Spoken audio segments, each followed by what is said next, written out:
Bienvenidos, soy Clara Cordero y en esta sesión hablaremos sobre blogs educativos y microblogs personales.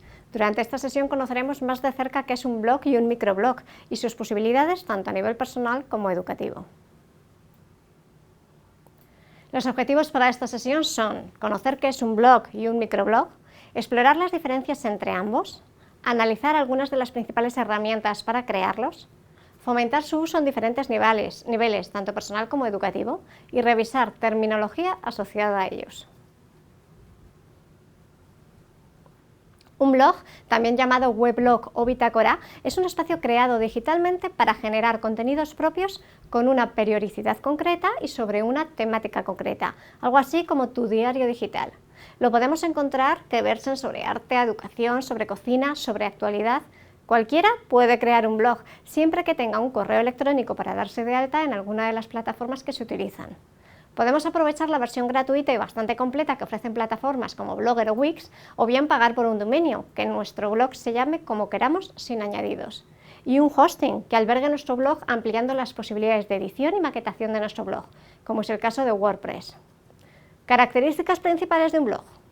La temporalidad de las entradas o posts suele ser corta. Habitualmente se crea un calendario de publicaciones. Acepta comentarios, que pueden ser moderados o no, pero que enriquecen la interactividad de los usuarios respecto a la entrada publicada. Puede ser personal, donde vertir opiniones y crear tu propio material, o bien más profesional o educativo, permitiendo la difusión de tu actividad. El blog personal funciona principalmente como un modo de reflexionar sobre los acontecimientos y las experiencias vividas. El blog profesional busca atracción hacia la marca, mientras que el blog educativo busca interactuar dentro de una comunidad similar para compartir y difundir contenidos y metodologías, buscando la interactividad y el aprendizaje. Puede ser creado individualmente o de manera colaborativa, pudiendo generar proyectos colectivos. Permite insertar texto, imágenes, vídeos y en general cualquier tipo de contenido audiovisual que facilite el acceso a la información y lo haga más llamativo para la audiencia. A través de los widgets permite la inclusión de las redes sociales y otros elementos que enriquezcan el contenido, del tipo de repositorios realizados en otras aplicaciones, y que aumenta su interactividad, incrementando su valor comunicativo y social. Algunos de los problemas más comunes en los blogs son el spam y los comentarios poco apropiados. Su uso en el aula se ha extendido en los últimos años, a la par que crecían premios que les reconocían su existencia, como los de Blogosfera o EduBlogs. Podemos encontrarlos de tres tipos: el blog del profesor, el blog de los alumnos o el blog del aula. El blog del profesor representa una inquietud latente en el docente que expone su experiencia, sus aprendizajes, sus reflexiones en torno al clima educativo. En las redes encontramos grandes pensadores dentro de esta tipología e incluso algunos se han esforzado en crear listas de docentes que merece la pena seguir según su etapa educativa. El blog de los alumnos es sin duda uno de los más creativos. Son los propios alumnos los que introducen y crean contenidos, contribuyendo eficazmente a su competencia digital, mientras aprenden la materia en cuestión. Es una manera sencilla de introducir nuevos alfabetos, nuevos canales de información y producción que sin duda les resultarán muy útiles. El blog de aula supone un repositorio de contenidos, procesos y actuaciones dentro del aula, que o bien el profesor o bien los alumnos se ocupan de alimentar gracias a la colaboración y aportación de todos. Pero veamos las ventajas de tener un blog en el aula. Se le considera una herramienta de gestión del conocimiento, desde un diario personal o propio hasta un portfolio de aprendizaje que clasifique tus conocimientos, los recursos que utilizas, las experiencias que vives, etc. ¿Qué mejor producto educativo para un proyecto de aprendizaje que el que recoge todo el proceso? El blog se convierte en un escaparate donde se vuelca todo: noticias, archivos, enlaces, contenido creado propio, feedback a través de los comentarios, mejorando la interacción entre la comunidad educativa y desarrollando la competencia comunicativa y social. La incorporación de material audiovisual es uno de sus puntos fuertes. Cumple con cada una de las fases de la taxonomía de Bloom, una clasificación de habilidades reconocida ampliamente en el contexto educativo. Para habituaros al formato de escritura en un blog, te animo a probar Just Paste It.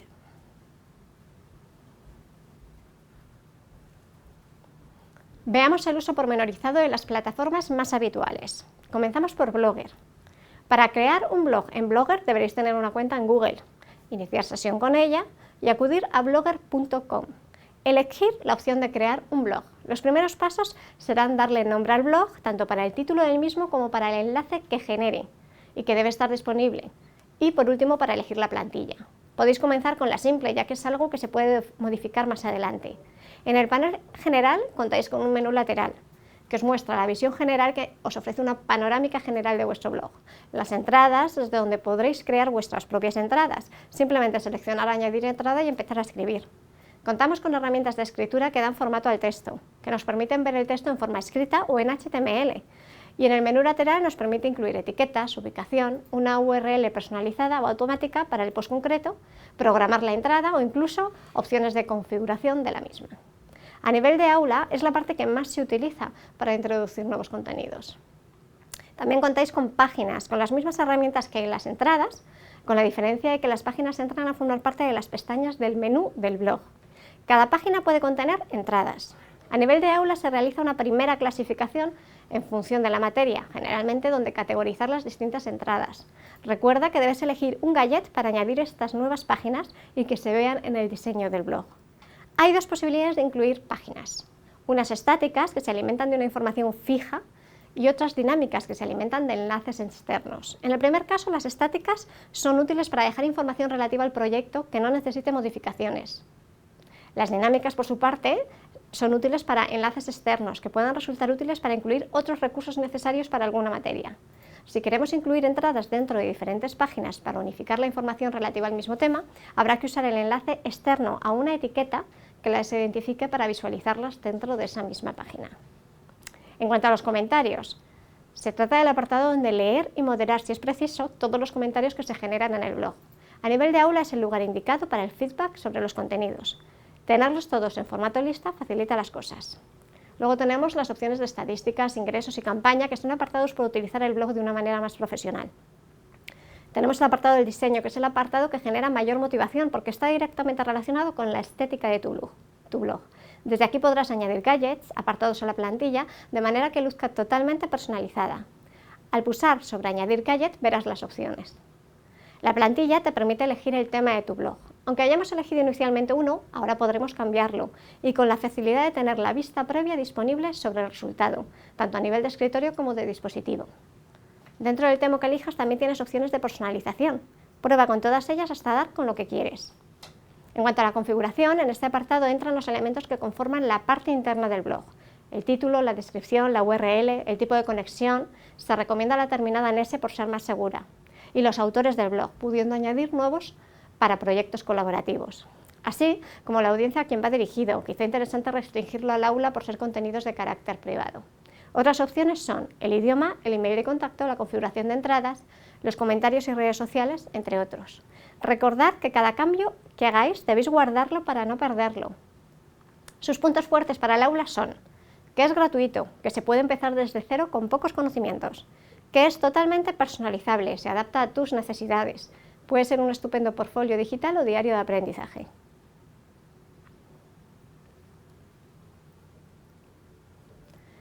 Le llega el turno a WordPress. La versión gratuita la encontraréis en wordpress.com. Pulsa directamente sobre crear un sitio. Selecciona el tipo de sitio que quieres crear, incluso parte de su diseño eligiendo tema. Introduce el nombre de la URL y revisa que sea la opción gratuita. De nuevo, lo primero es registrarse. Introduce tu email, tu nombre de usuario y contraseña.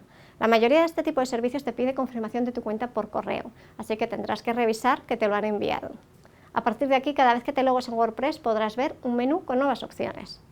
Por un lado, un lector de noticias, pero solo de blogs que sigas dentro de esta plataforma, con la posibilidad de hacer listas y categorizar con etiquetas. Por otro lado, la posibilidad de acceder a tus sitios, tus blogs, que deberás hacerlo desde esa pantalla inicial. Al acceder a tu blog, cuentas con un escritorio inicial que te ofrece información general, estadísticas, entradas, visitas, además de la posibilidad de publicar directamente una nueva entrada o página. Ya puedes comenzar a diseñar tu blog. Es el momento de darle título, descripción y añadir las primeras configuraciones de privacidad. Date un paseo por todas las pestañas y selecciona lo que le conviene a tu blog. Incluso tienes la opción de incluir tu propio Blavatar, el logo que representa tu blog, que te seguirá para toda tu cuenta de WordPress. Te recomiendo que accedas en el menú a la última opción, VP Admin, para conocer mejor su funcionamiento. Desde ahora podrás utilizar la URL de tu sitio junto a VP Admin al final para acceder a la audición. ya puedes hacer tus primeras entradas o páginas. Recuerda que en WordPress tienes que revisar todas las pestañas para configurar adecuadamente el contenido. Las imágenes quedan recopiladas en la pestaña de medios, a modo de biblioteca audiovisual. Es importante que en cada entrada utilices una imagen destacada. Así, al compartirla, aparecerá la imagen acompañando la breve descripción de la entrada. Este es un recurso interesante en el aula, ya que permite relacionar contenido textual y visual, complementando y acercando la información en distintos formatos. Revisa las herramientas y los ajustes y aprovecha las utilidades que WordPress te presenta, como el Bookmarklet de publicación de contenido externo. En el desarrollo de la competencia digital de nuestros alumnos y de nosotros como docentes, tenemos que tener en cuenta la eficiencia, y elementos como este, que facilitan el acceso y publicación de contenidos, es un plus a tener en cuenta. Observa que permite la inclusión de varios usuarios en distintas categorías. Es aquí donde podrás añadir a compañeros docentes para trabajar en proyectos colaborativos o a alumnos de tu aula para que sean ellos quienes creen los contenidos. Inicialmente los plugins están reservados para la versión de pago. Los plugins son elementos que se añaden a tu blog para posibilitar nuevas características, como por ejemplo sería la inclusión de un foro o un chat dentro del blog. Te animo a que crees tu primer blog en WordPress. El hecho de tener todo tan organizado facilita mucho el uso del blog en el aula. Sus puntos fuertes en el aula son: se ajusta más a lo que buscamos en un editor de contenido digital. Si conoces su formato, te será fácil trabajar en otros. Ofrece más prestaciones para usuarios más experimentados, y si nos pasamos a la versión de pago, las posibilidades son ilimitadas. Permite descargar el software para alojarlo en un hosting, a diferencia de Blogger, que solo está disponible en blogspot.com. A veces necesitamos un nivel de personalización mayor, incluyendo elementos que de manera gratuita o en otra plataforma no podrían utilizarse.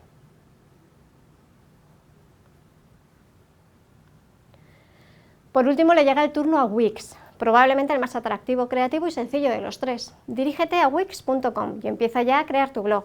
Lo primero que tendrás que hacer es, como en los casos anteriores, registrarte.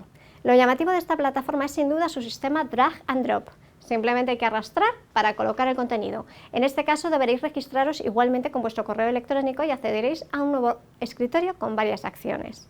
En Mis Sitios podéis acceder a todas las páginas que habéis creado con la peculiaridad de que son páginas web completas, en donde existe la posibilidad de integrar un blog como diario de aprendizaje. La diferencia con Blogger es que Blogger es en sí mismo solo un blog y tienes que hacer uso de etiquetas para abrir páginas. En WordPress también se te permite tener una web de manera que cada página sea un blog en sí mismo. Pero aquí puedes crear toda una interfaz, un escenario de aprendizaje con cada uno de los puntos diferenciados, pudiendo añadir una página para repositorio de recursos, otra para ser el blog diario o semanal, otra para insertar otro tipo de contenidos, etc. En su versión gratuita cuenta con enormes posibilidades de personalización y de integración de aplicaciones que pueden resultar muy útiles para el aula, como las presentaciones, formularios o cuestionarios, foros e incluso la posibilidad de utilizar una contraseña para acceder a determinados contenidos, permitiendo desbloquear esos contenidos a medida que los estudiantes progresan. Sus puntos fuertes en el aula son: el más fácil imposible, es más visual que ninguno, perfecto para niveles educativos iniciales, una interfaz atractiva con plantillas dinámicas y creativas, y un todo en uno. Permite realizar trabajos colaborativos, ya que puedes incluir varios blogs por materias en la misma web, condicionados por contraseña, para que los alumnos participen en su blog específico, y también crear una wiki de recursos compartidos. Además, permite el uso compartido de la edición del blog. En el material adicional os dejo algunas capturas que os pueden ayudar a visualizar mejor cada blog. Por su parte, un microblog es algo más concreto que un blog y se caracteriza por su brevedad. Son mensajes generalmente de texto concisos en forma de mini entradas o mini post que facilitan la difusión sobre cualquier dispositivo. Buscan agilidad, inmediatez y conectividad. La red social Twitter se configura como una plataforma de microblogging, precisamente por las restricciones a sus entradas y la rapidez de difusión, posibilitando la interactividad entre los usuarios. La plataforma más conocida de microblogging actualmente es Tumblr. Aunque aparentemente podría ser como cualquier plataforma de blogs, la facilidad de uso de Tumblr la elevan a esta categoría. Veamos sus características. Su idea inicial es crear microentradas con 7 formatos diferentes: texto, imagen, audio, vídeo, cita, enlace y chat. La unidad viene dada por el autor, que es siempre el mismo, pero la temática, el pensamiento El micropost no tiene por qué guardar relación. Tiene el efecto de red social, ya que los usuarios pueden seguirse entre ellos, chatear y enviarse mensajes. Su punto fuerte viene con las posibilidades de personalización. Si quieres superarte, puedes editar el tema directamente a través del código de la plantilla. Te permite crear una comunidad o compartir tus contenidos con personas concretas. Puedes crear más de un blog en la misma plataforma. Los microblogs a nivel de aula requieren de inmediatez. Nos pueden ser útiles si lo que queremos es abrir un debate, sugerir preguntas y buscar respuestas. En definitiva, abrir el aula a la reflexión, a aprender a pensar y a desarrollar conciencia colectiva. Veamos las características principales de Tumblr, que nos abren nuevas posibilidades como blog de aula. Lo primero es registrarse en tumblr.com. Nada más que seleccionar el título y la URL que llevará, te dará la oportunidad de que el blog sea privado mediante el establecimiento de una contraseña. Una vez en el escritorio, donde aparecen los blogs que sigues, podrás utilizar el menú principal de tu cuenta para modificar su apariencia, elegir el tema, imágenes de cabecera, etc. La novedad de Tumblr es que te permite modificar el HTML, de manera que puedas trabajar directamente con el código. Si lo que queremos es acercar a nuestros alumnos o nosotros mismos como docentes a este tipo de lenguaje, esta es la manera más sencilla, ya que explorarán el contenido generado por la plantilla seleccionada y podrán probar nuevas opciones. Ofrece la posibilidad de interactuar con la plataforma a través de los dispositivos móviles, con una app que es bastante eficiente.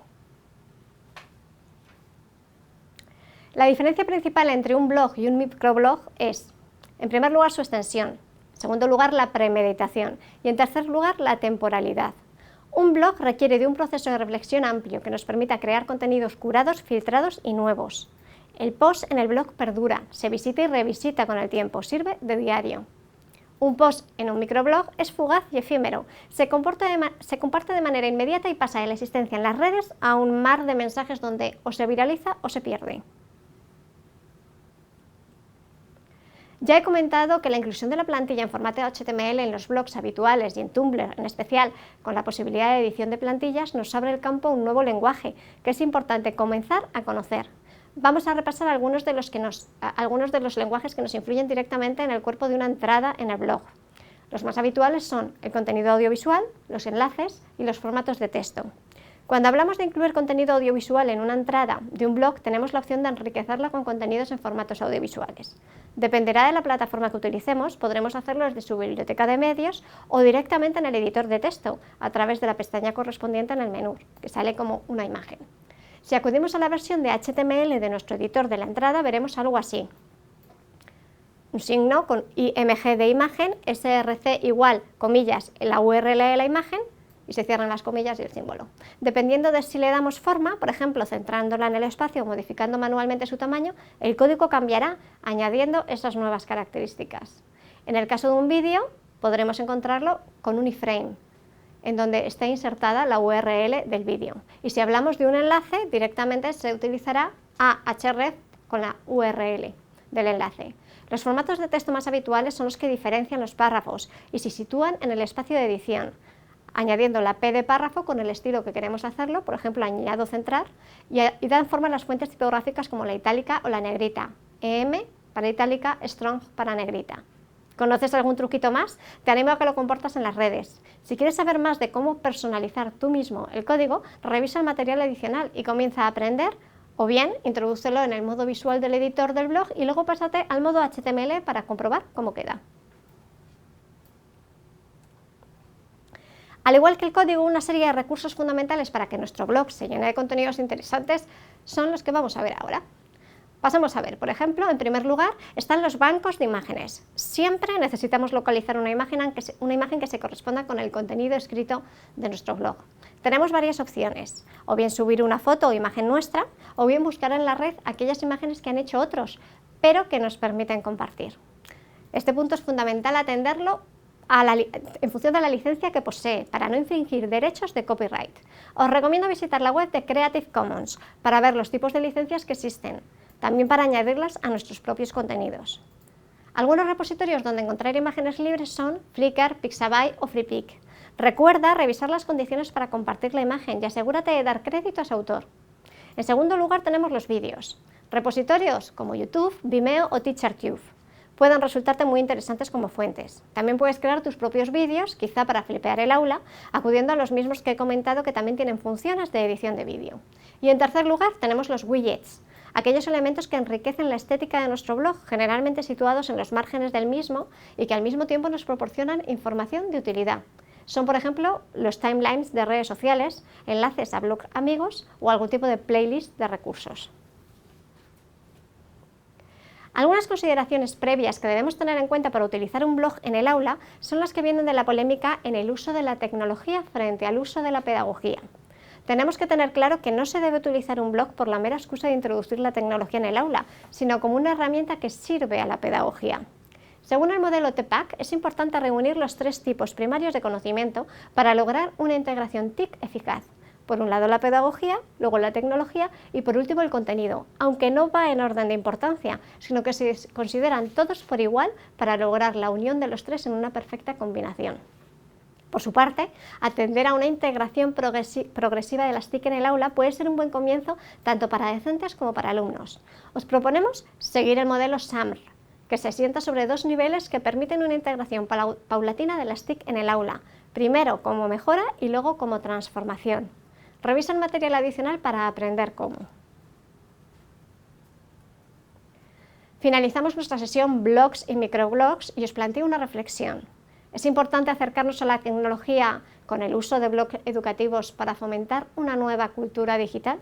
Responde en comentarios o en las redes sociales.